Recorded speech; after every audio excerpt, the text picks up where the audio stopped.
nous allons nous intéresser à la voie vaginale.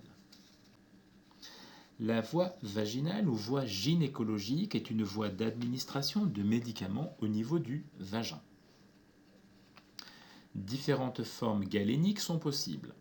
Nous trouvons des crèmes vaginales, des gels vaginaux, des douches vaginales, mais également des capsules vaginales, des ovules de forme ovoïde adaptés à la cavité vaginale, des comprimés vaginaux, comme des ovules secs, de forme allongée. Les indications de cette voie, les médicaments employés par cette voie sont destinés à une action locale, car la muqueuse vaginale est faiblement perméable. Les ovules, les comprimés vaginaux, les crèmes et les gelées vaginales ainsi que les capsules vaginales sont utilisés pour des traitements antibactériens, antiseptiques, antiparasitaires, antifongiques, dans des indications hormonales ainsi que pour induire un travail.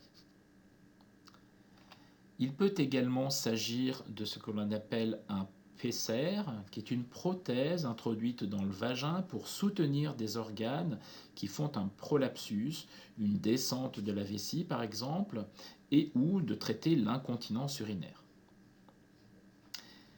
Nous trouvons aussi des irrigations de liquide et enfin des suppositoires. Il existe des contre-indications à la voie vaginale comme l'utilisation de préservatifs masculins et de diaphragmes en latex. En effet, ils sont alors sujets à des ruptures. On ne doit jamais utiliser de tampons. Ces médicaments sont incompatibles avec les spermicides car ils sont susceptibles d'inactiver le produit actif de ces derniers.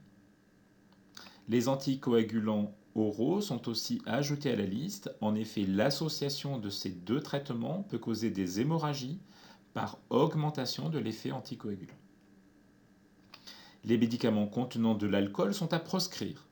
Leur addition peut entraîner ce que l'on appelle un effet antabuse, c'est-à-dire des nausées, des rougeurs au visage, une tachycardie, une augmentation de la transpiration, etc. Concernant le déroulement du soin et les prérequis, il faut privilégier une administration avant le coucher. En effet, la position allongée favorise l'absorption du médicament. En règle générale, les traitements par voie vaginale doivent être poursuivis pendant les menstruations. Il est alors préférable d'utiliser des serviettes hygiéniques plutôt que des tampons.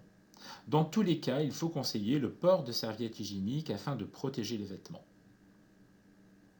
Seuls les médicaments étiquetés comme préparation vaginale peuvent être administrés par voie vaginale.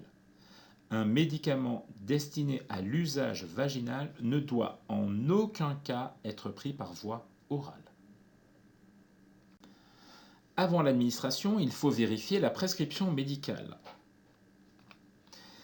Regrouper l'ensemble des médicaments et le matériel sur un plan de travail propre et sec et prendre connaissance des conditions d'administration en consultant la notice d'utilisation du produit.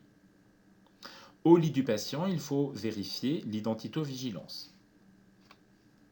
Il faut effectuer un traitement hygiénique des mains, inciter la patiente à aller aux toilettes pour uriner, installer la patiente en position allongée sur le dos, les genoux relevés.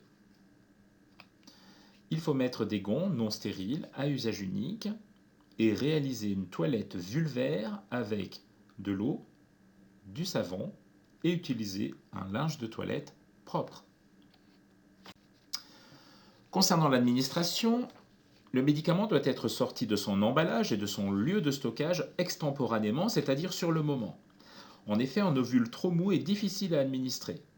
Si tel est le cas, vous pouvez le placer au réfrigérateur pendant quelques minutes. L'administration se fait manuellement ou à l'aide d'un applicateur s'il est fourni. Avant l'administration, les médicaments destinés à être insérés dans le vagin peuvent être lubrifiés. La plupart des formes prêtes à l'emploi le sont déjà. Les applicateurs, eux, ne le sont pas forcément et ils peuvent avoir besoin d'être lubrifiés. Pour cela, cassez l'embout, appuyez légèrement sur le tube pour en faire apparaître une goutte, puis lubrifiez la canule avec cette goutte.